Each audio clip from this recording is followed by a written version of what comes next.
Hey, I'm Ashura, and this is part 1 of our trip through the story and lore of the Dracthyr starting experience on Alva. Today, I'm going to take you through all of the quests in the Forbidden Reach, or at least most of them, because there's a lot, and talk about the context and lore and what we know so far about the Dracthyr and Neltharion/Deathwing, because this zone really leaves you with a lot more questions than it does answers. On that note, this is not my first time through this zone. I streamed it on Twitch when I first went through it, so if you want to see my reactions more than anything else, you can find that on my Twitch under Queen Ashura. Otherwise, let's jump right in. Only flashes of memory remain as you shake off what feels like an endless sleep. The Dracthyr before you is unresponsive, frozen in place by some unknown magic.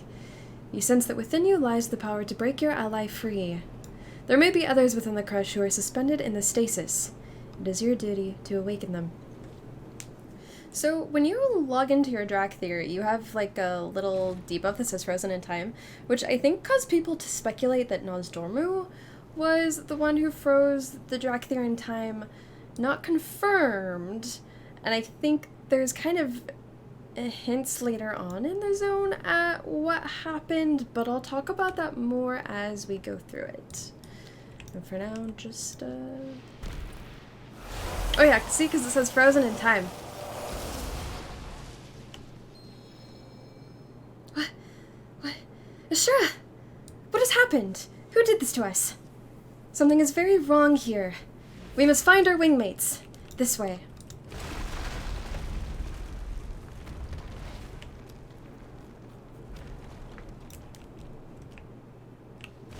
The Dracthyr are breaking free.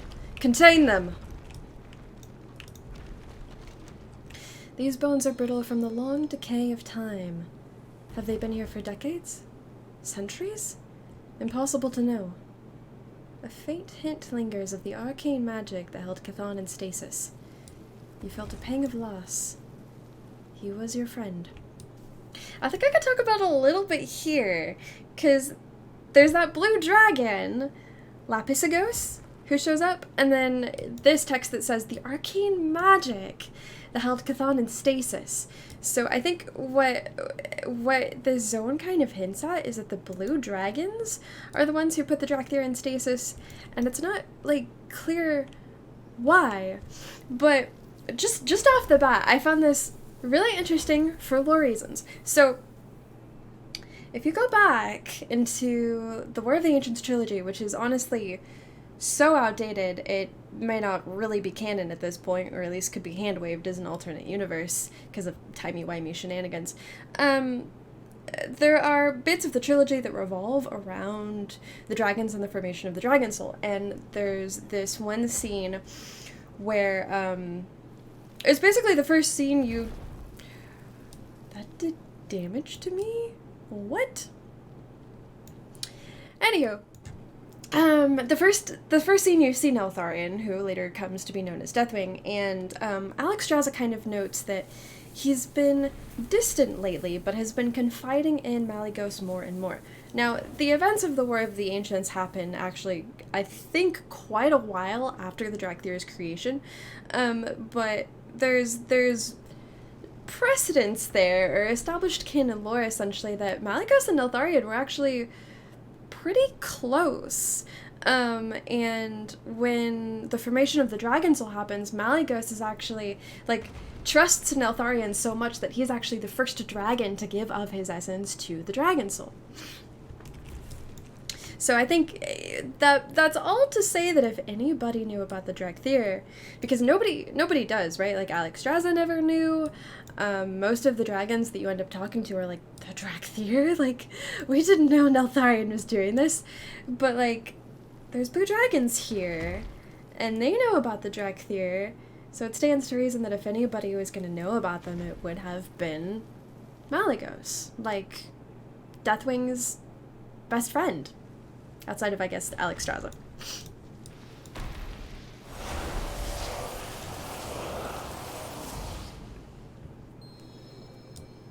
I remember obeying an order.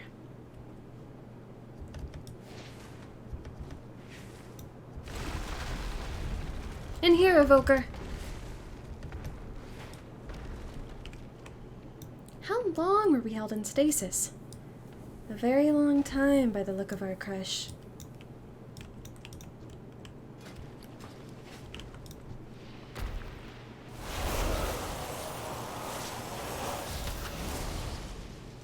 Ugh, my head.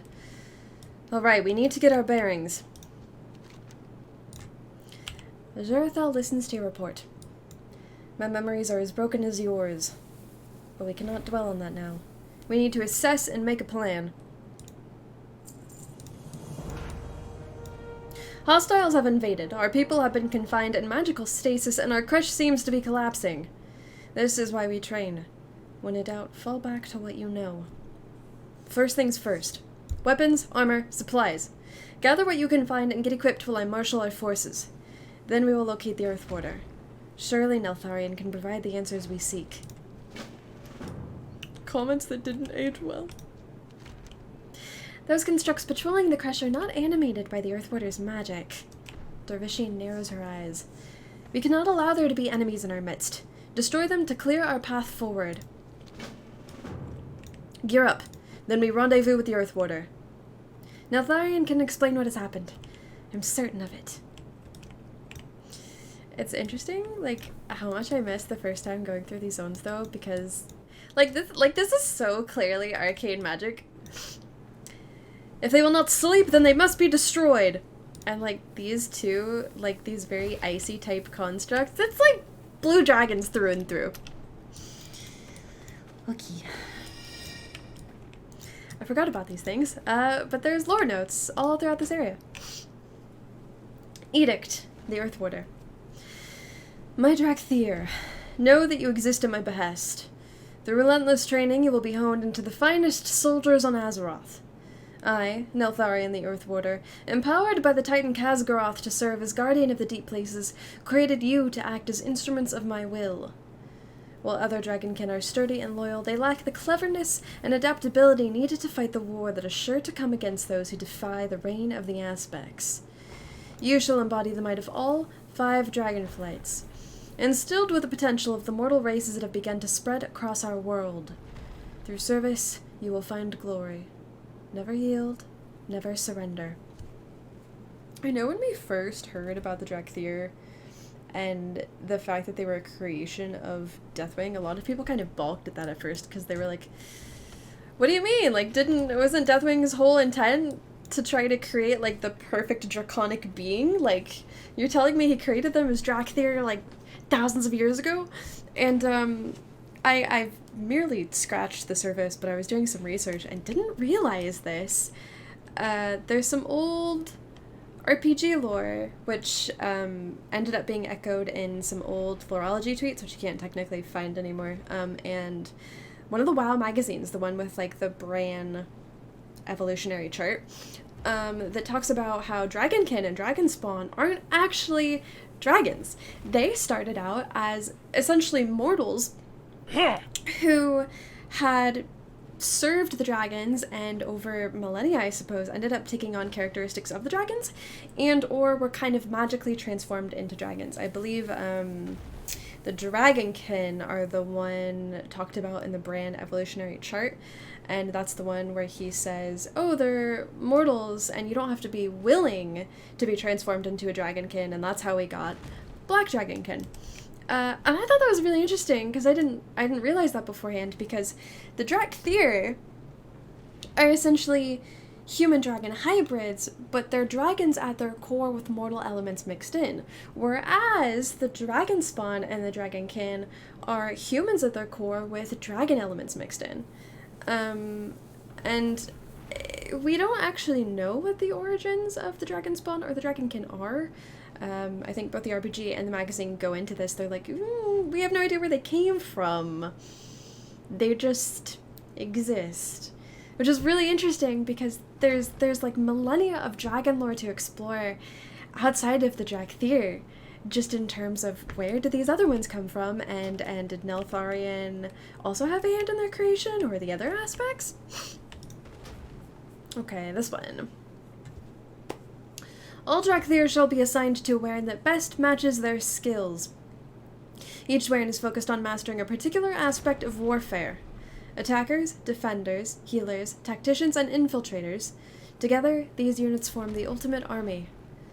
Every Wyrn shall be under the authority of a scale commander, a Dracthyr chosen and groomed for the position by the Earth Warder himself. Members of a Wyrn will become as close as clutchmates. It is a bond that shall never be broken, forged of duty and honor in service to dragonkind. Obsidian Warders. This Wyrn is charged with defending the allies of the Black Dragonflight and protecting its strongholds. Whether it is deployed to reinforce draconic legions or guard the skies alongside dragons, this Wyrn is the embodiment of the Earth Warder's aegis. Currently under the authority of Scale Commander Azurathel, the Warder shall train to be the bulwark that enemy forces will break upon. Break upon my body. Okay, and then there's... How many more were there? Oh, this one.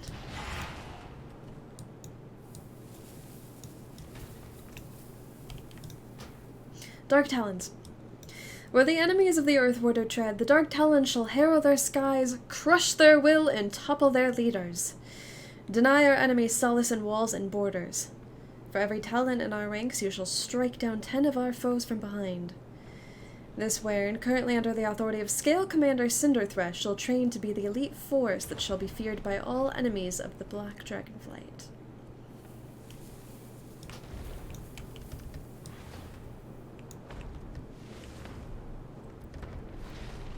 I think that was all of it. The Dracthyr are relics of a forgotten past. They have no place in Azeroth.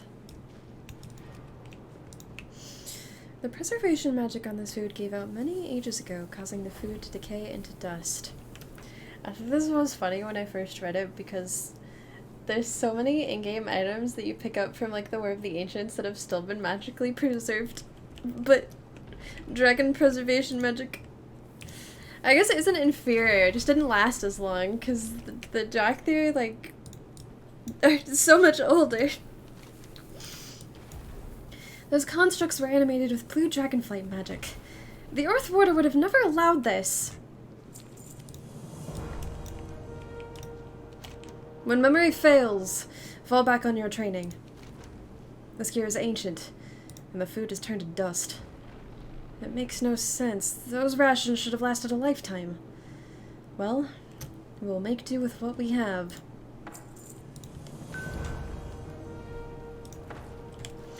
Your skills are needed, Evoker. The crush is crumbling and we have few supplies. We must reach the passage out, but we have to get past this arcane barrier first. In the chamber beyond, there are Dracthyr in need of aid. Tend their wounds. Destroy any foe who stands in your way. This may be the last time we walk these halls together. Make it count.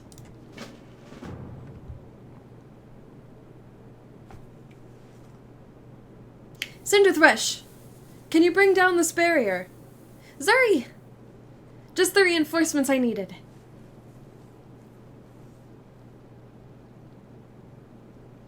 Have you found the Earth Warder? No, he's not in this chamber. But there is... another dragon. Oh, a different dragon. I thought I remembered it. Come forth, loyal servants of Malygos. Show no mercy to these aberrations. Well, this should be fun. Everything about this is so interesting to me because it's like... there are blue dragons left here to guard the Dracthyr. Like, blue dragons have just been chilling here forever.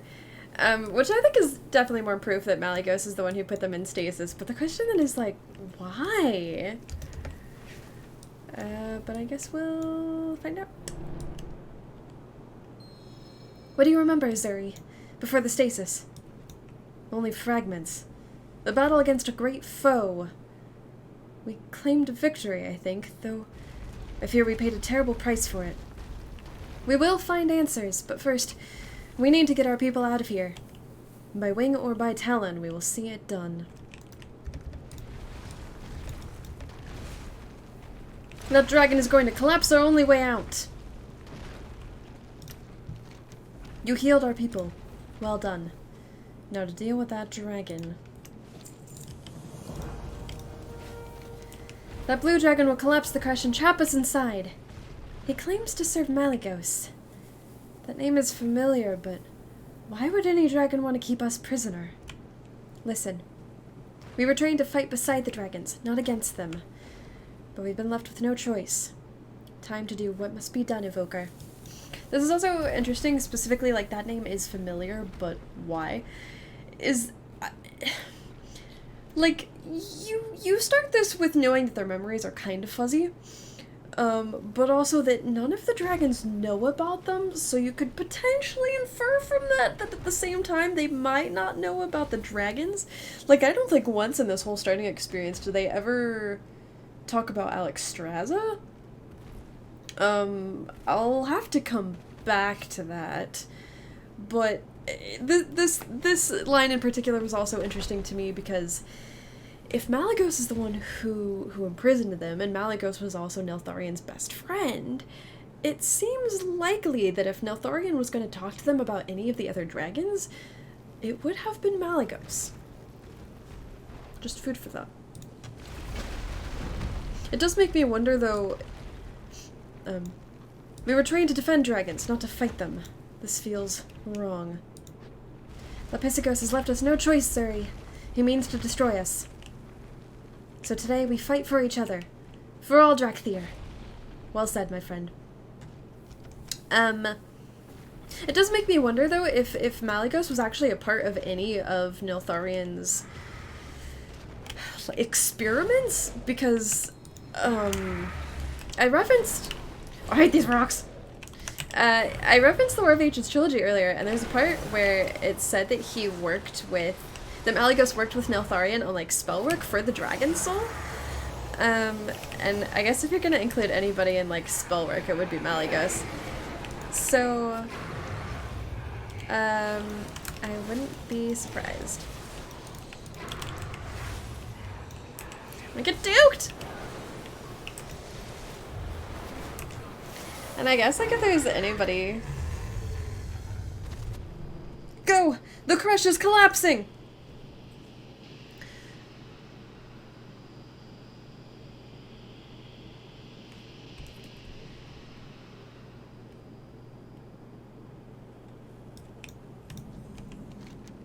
Inhospitable... Oh, wait.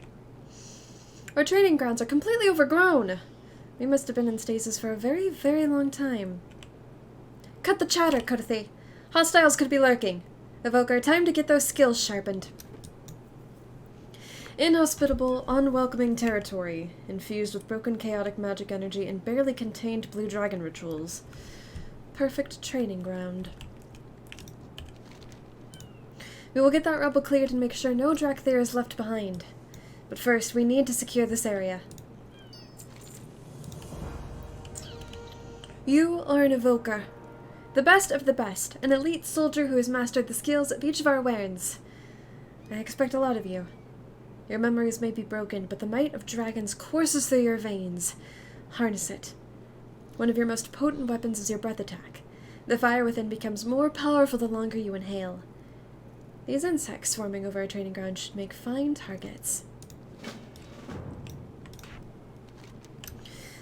That beacon ahead. I'm certain it was not there before we were imprisoned. Spellcraft is not my forte, but I know arcane magic when I see it. The same magic used by the blue dragon in the crush. He said a name. Malygos. It sounds so familiar, but the Earthwarder's teachings feel distant, fragmented. If this Malygos put us into stasis, perhaps the arcane beacon was placed on his orders. Investigate the area and report back. Ensure the beacon cannot be used to call in enemy reinforcements. That beacon pulses with magic. It may have been placed there to contain us, or to send a signal.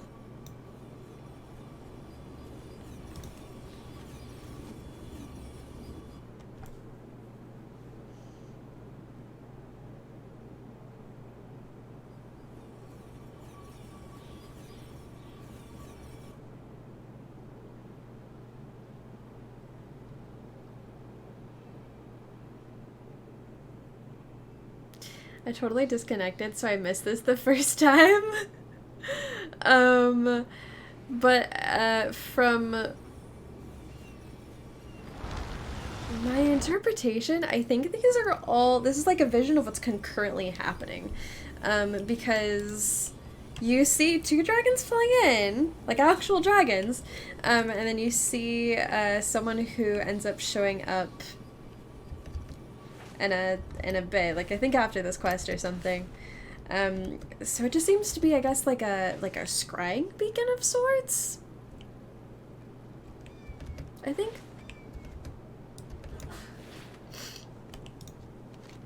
Azura listens intently as you tell him what you witnessed.